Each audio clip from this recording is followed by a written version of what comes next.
Hey, I wired it up to the juice and I've connected the gas stove so you can boil a kettle. Oh, thank you, Mr. Harmon. Well, I seem to have everything except a front door. Oh, hang about. Warwick? Hello? Just hand with that wall unit, will you? Have it over here. Left over from Grace Brothers' ideal home display. Give it to me. Can you manage? Yeah. Or shall I fetch up Tearbolt to give you a hand? You can manage, can you? Are you eating fish with Stafford, you see? I can't... Oh, isn't that lovely? Now I've got somewhere to put my doormat. And somewhere to put the cat out as well. How many pints of milk do you want in the morning? Well, they don't deliver up here, do they? I'll fetch it up from the canteen for you. Oh, Mr. Harmon, that is good of you. Right, I'll be off then. Will I just see you out? Yeah, right, bye-bye. Bye-bye. Bye-bye.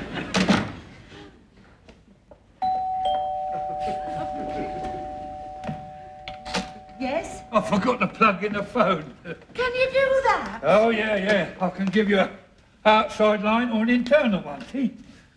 It's a very nice place you've got here, isn't it? Oh, and it's ever so easy to run. Must be worth a bit, being detached. Whoever can that be? I didn't give anybody my number.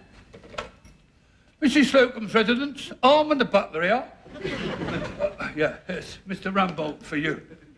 Hello? Mrs. Slocomb, I am quite aware that young Mr. Grace gave you a tea break so that you could arrange your domestic affairs, but I have called a staff meeting here in my office. If you could be here, I'd appreciate it. Certainly, Mr. Rumbold. Oh, I better hurry. He sounds right ratty. Are we all assembled? Except Mrs. Slocomb, who's been absent for most of the day. Tell-tale tit. I'm sorry to keep you waiting. Was it necessary to wear your hat and coat to come down from the 5th floor? It's very chilly in the goods lift. I hope this isn't going to take long. I've left my front door on the latch. Yes, well, I'm sorry to have to tell you, but the train drivers are going out on strike, and the bus drivers are probably going out in sympathy. Well, it's nice to know they've got sympathy for someone. Be that as it may, young Mr. Grace has agreed to close the store early to enable you all to get home before everything shuts down. That's very generous of him, sir. May we thank him personally? I'm afraid he went home half an hour ago. Your taxi is here, Mr. Rumbold. Oh, thank you very much. Well, good luck, everybody. Mr. Rumbold, are you going my way? I'm sure you'd be the first to know if he was. And I've only got to go upstairs to my flat, put the kettle on, and have a nice cup of tea in front of the fire with my pussy. Isn't it lucky that none of my friends had the problem of giving me accommodation?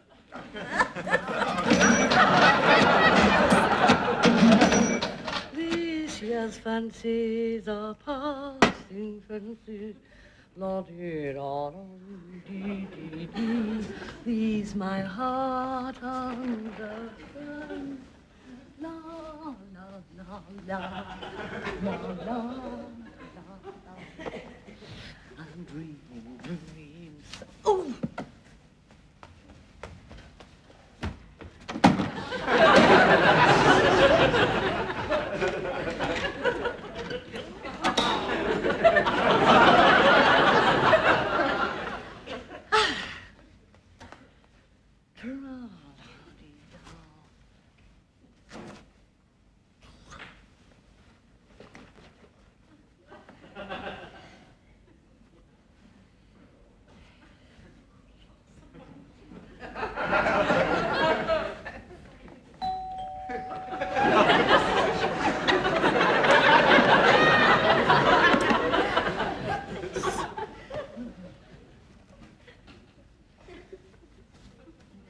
Be at this time. Who is it? It's me, Mr. Humphrey. But I'm in my nightie. I can see that. Oh, just a minute then. I'm sorry to be so long, but you can't be too careful nowadays.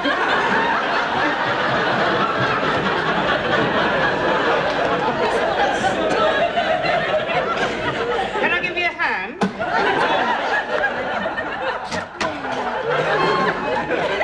Come in.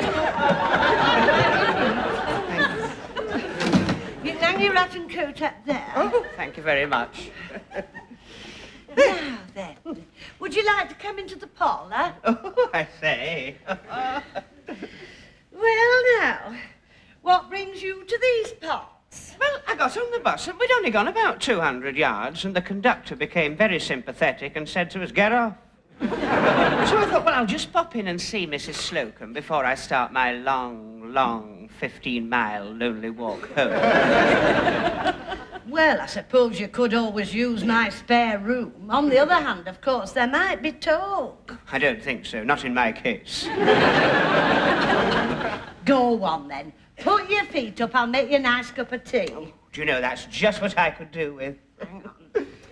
You're quite different, aren't you, when you're at home to when you're in the store? Behind your counter, you look so stern. Here at home, you're all feminine. Well, I use less makeup at home. Well, wonder. Can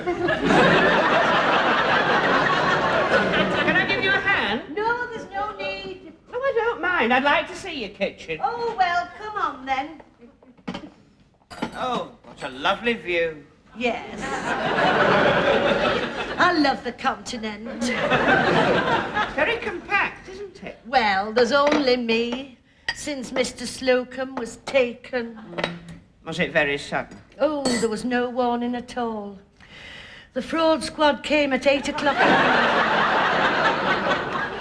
Well, while the kettle's boiling, I'll just show you to your room. Do you mind leading the way? I've forgotten where the door is. This way. That's the guest toilet, only it's not connected up. Very cosy. Yes, I had a brush salesman staying here. He used to spend hours in there planning his campaigns. It's got a history, then. Well, this is your little room. It has a half queen-size bed. Better than no queen at all. Do you sleep as nature intended? Mrs. Slocomb, I've never done anything as nature intended. No, I mean, do you sleep in the altogether? Why do you ask? I've got some pyjamas here. Oh, you've entertained a gentleman visitor before. These belong to the brush salesman. Oh, yes, I can see that by the bristles. That's the jacket.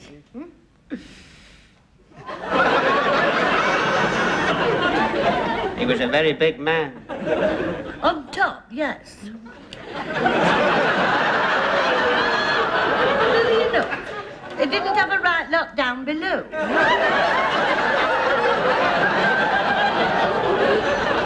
Now, here's your tea's made, and there's a little telly in this cupboard. Oh, I'll just switch your blanket on.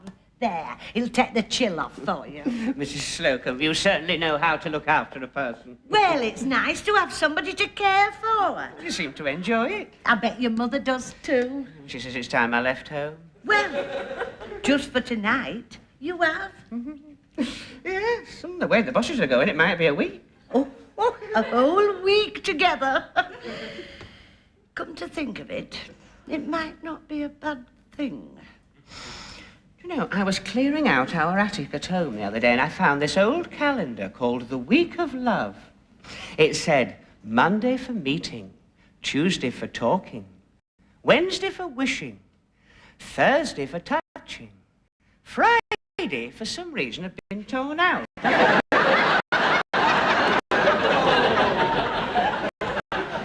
Mr. Humphreys, I want you to put yourself completely in my